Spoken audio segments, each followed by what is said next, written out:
dream. It's one small step for man. I am the greatest. You want something, go get it. Period. Part two. Great to have you back on, and a lot going on in the world, so there is a lot to cover. But since we last talked, is there any updates in regard to your business or operationally how things are going? Yeah, actually, there is. I just made a very large deal with Walmart with a brand called Pokemon cards, and I'm very excited about it. I think this brand will do very well in Walmart, and trying to focus on them with something they used to talk about a lot: everyday low prices.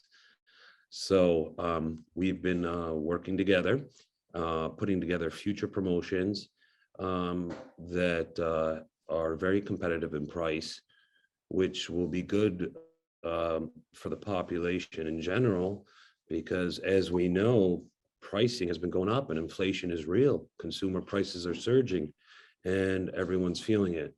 So this is a small attempt to try to give better pricing to the people, and at the same time have a great partnership with Walmart with a very popular brand like Pokemon cards. Pokemon. Yeah, that's huge. Wow. Congrats on that. Yeah, they're keeping me very busy. A lot of work. It's always good to plan out the releases and advertise the products and let the people become aware of these products, especially at a competitive price for the. I remember we talked about last time, that was a big thing for you, is the campaigns, because you want to make sure people know you're in stock, because like it's just crazy. For example, I work in the food service industry, just restaurant industry, and they're always short on something, so we have to like plan ahead on what we need.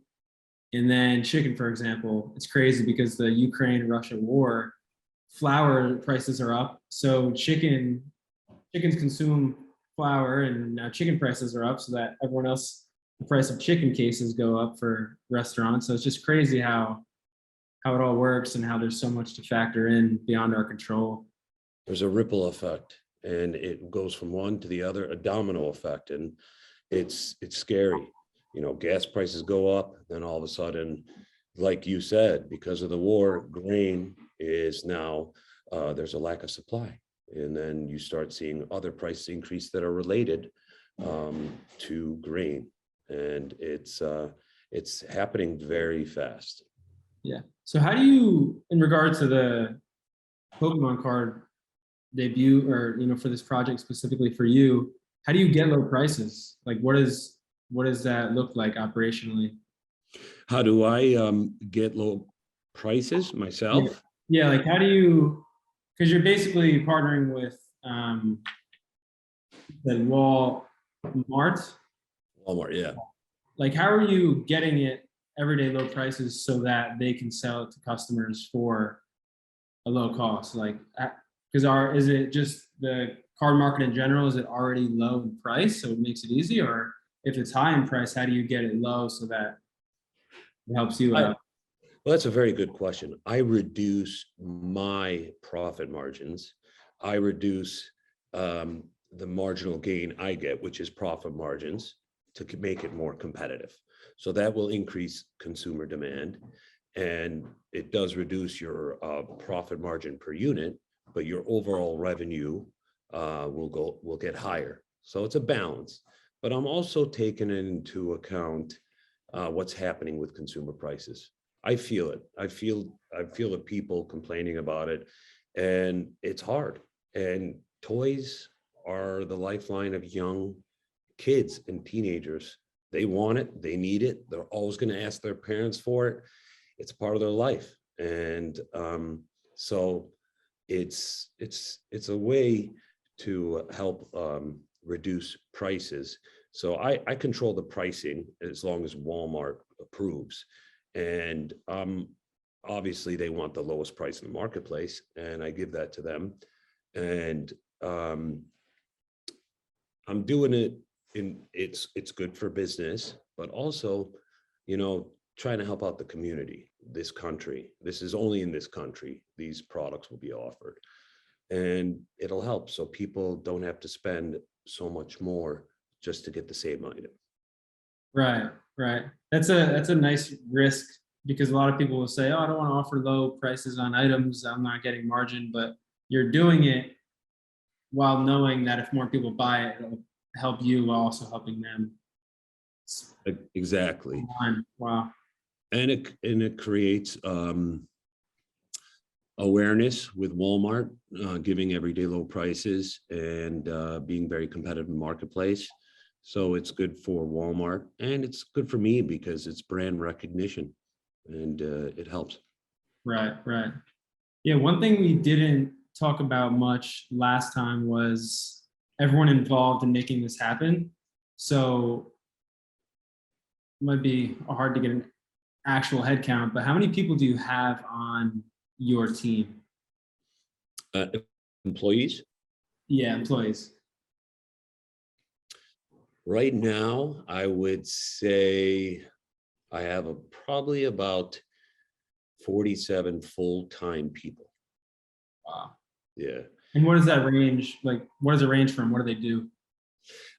From warehouse production, manufacturing, to retail service, where they're in the stores, cleaning up the shelves, restocking, returning inventory, or where they're more corporate, online, or working on computers with logistics and supply chain and all that technical stuff that's very important in business. Right. So I try, at the same time, we want to, have employees. It's important to employ people in this country, but I try to keep my fixed overhead low, because that's how I could give lower prices to the retail environment, because fixed overhead raises fixed costs, and you always got to include that with your margins. So I really try to automate everything and keep things very efficient. And that's why I could be very competitive with the prices we give to the people. Right. Is there a certain software you use, or like something to help automate the process? Because how do you get? Oh my God, softwares, so many. I've built-in systems, I have automated systems, so many, and you need them, because if you don't have them, then you'd have 1,000 employees. Yeah, yeah. I'm experiencing that too. Like I keep bringing it back to what I'm doing with the business here with the food services. But if we did not have inventory software, it would be ridiculously hard to keep track of everything. It's very important. Technology is very important to incorporate in your business, especially for reoccurring systems, just things that you do over and over and over. And it's very important to automate that. Yeah, it's like the person who has OCD would love growing a company to that scale, because it's all about organization. Yeah. How I see it, it's like categorizing things, all of that. But yeah. So last time we talked as well, you said communication amongst your entire team, your entire company was extremely important. Like, I was asking you how you run your day, and you do your thing in the morning and in the evening, but in between all that, it's mostly fielding calls for you. What are some important things for people who are growing companies to keep in mind as they bring in new hires and bring in new people, and just have a lot of people to manage in general? Empower your people. It's a team environment, cooperative, competitive environment, both. We want to be competitive in nature. We want to keep competition. It makes people work harder and gives them more, I wouldn't say will and desire, but it's important to have a competitive environment. But cooperative environment is becoming more of a dominating factor in my corporate settings. In other words, work together, work with your people, empower your people, because when employees feel good, and when they feel empowered, their ambition level, their desire level, everything goes through the roof. And then you have a more productive, efficient environment. Yeah, yeah, I love that. Yeah, it works. And it's like any type of, you think sometimes business is dictatorship, it doesn't work. So if you're very dictatorial, people don't feel empowered. They lose the will and desire, and they don't, we're all humans, right? We want to feel good. We want to feel like we're achieving, accomplishing. So first of all, it takes pressure off me because people are more empowered, my people, my employees, and they go an extra step. They go to an extra length, and it works really well. It's working. I'm finding that to be the best business environment, cooperative, competitive environment. But Yeah. weighing a little bit more on the cooperative. Right. I never heard it worded like that. I like that. Competitive and cooperative. Yeah, it's like you're in the same team working towards the same mission, but it's like sharpening each other's swords at the same time. Yeah. Exactly. What do you think about Elon Musk's point recently about his entire staff working in their factory? Like he wants all employees to work 40 hours a week in person, so no more remote work. I know your company is a little bit different, but what do you think about that? I think that's more of an absolute approach. I don't think that's right. I don't think you can. First of all, that's not empowering people. That's you wanting to watch everyone or have everyone in the same environment, basically being watched if they have to all be in one environment. I believe it should be twofold. So I actually, not even twofold. I don't work with anyone. All my employees all over the country. My biggest warehouse is in New York. And I have a warehouse manager and other staff there, and we just communicate. So I disagree with that. I think that's more of an old school type of system. I think it's the way to do it is motivate your people. They'll work harder than if you're sitting there watching them or if you're putting them all in one place. Yeah, just goes back to that point, empower them, develop that trust. Yeah. If someone has the will and desire, will is the most powerful, instinctual / intuitive, whatever you want to call it. But if you give people the desire, which comes from will, if they get that desire, that's the most powerful thing you can achieve in business. Make them loyal, make them want to succeed, make them be the one who is empowered. If they have that, the sky's the limit. I used to be much more top down 10, 15 years ago. I used to sit in a giant building I would go in my warehouse and look around and watch everyone work. That's how I operated. Not anymore. Yeah. I don't think it's the way. It's not the future. I appreciate that perspective too. And do you find that when you're communicating with your employees that to keep that desire alive and on fire, that you're communicating the vision to them, like the path forward, or how do you instill that in them if they need more of it? Well, I constantly speak that we're a team and we have to work together and we have to make this happen together. So I use it as a general psychology, and I believe it.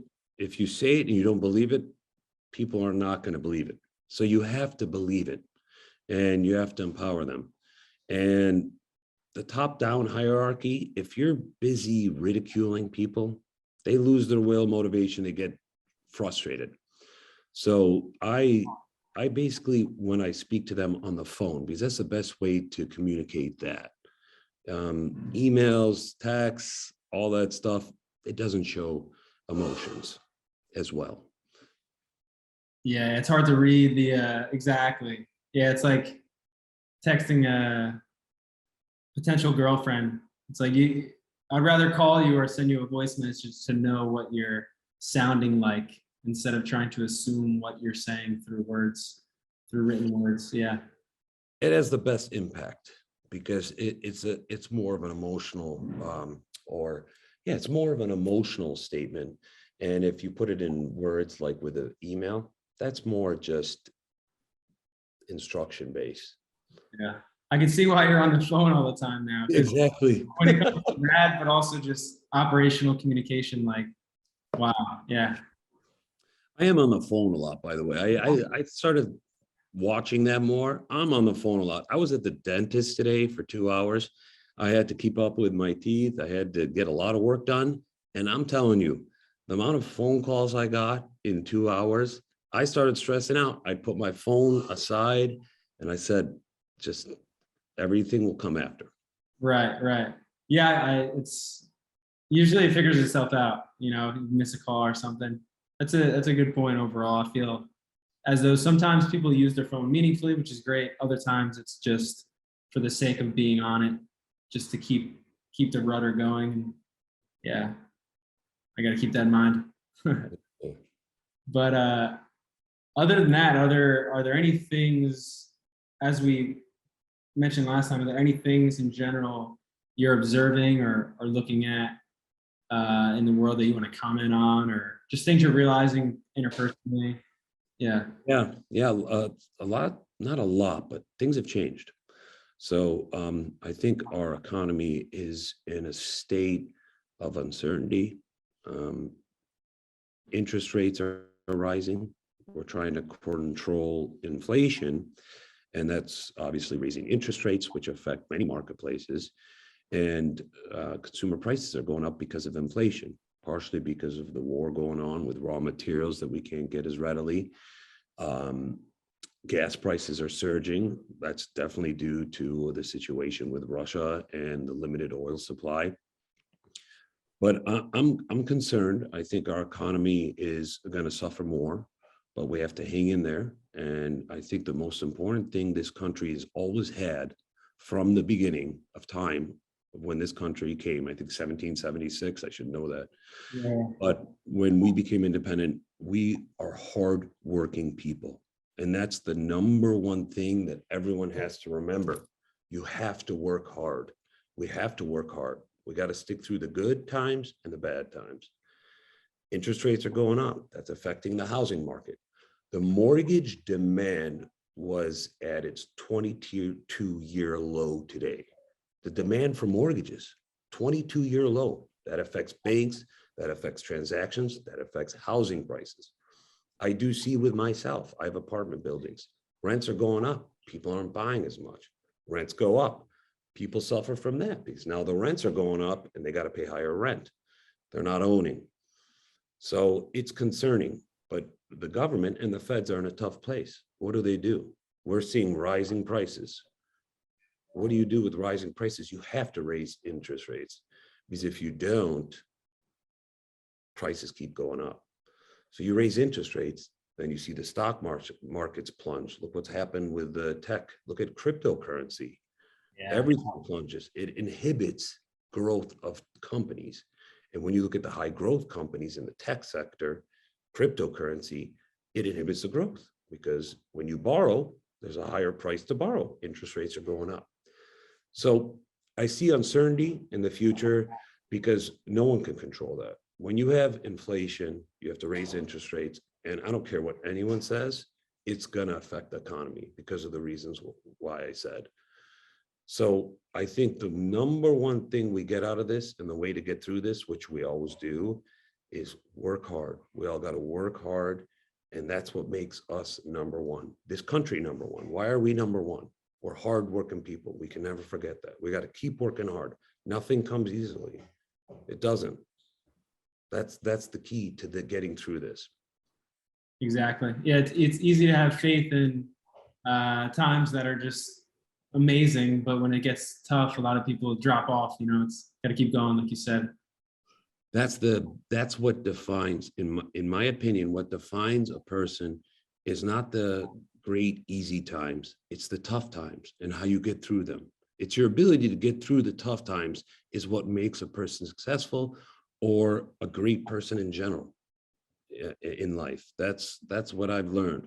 Yeah, I remember last episode recording, you said something along those lines, like the fact that you kept showing up and kept going in regard to building your business. It just brought forth even more fruit. So good point. It's crazy to see it all happening at large, and now it's just, if people want to reach the next level, you got to get through this little hurdle. So yeah, hard, easy said, hard to do, but Yeah, you gotta do So it. go back to the basics, just work hard, and you get that mentality of working hard. Then when things get better, all of a sudden it gets easier and things move faster. But the mentality, the idea is work hard. Everything comes positive. In this country, I could speak for. I've never really worked in other countries. There's more politics and garbage that you can't control. But in this country, if you work hard, you will succeed. Not short term, long term. Mm, That's what we all have to remember. The young people out there, work hard, work hard. A lot of people ask me, how do you create success? How are you successful? My bottom line, I work my butt off and I work hard. And no matter what level you're on, if you don't stay on top of it and work hard, you won't stay on top. facts. Facts. Yeah. Love that. Yeah, it's a great point to end it on, and bring forth some ideas for the title there, working hard. But I know you got a lot of things to do in regard to working hard, managing your business, got other things going on in life. So I'll let you do your thing, but there's nothing else you want to bring up. I think we're all set. Well, I appreciate your time, Anthony. I always enjoy speaking with you. Thank you. Yeah, likewise. Really appreciate it. All right, we'll keep in touch. Sounds good.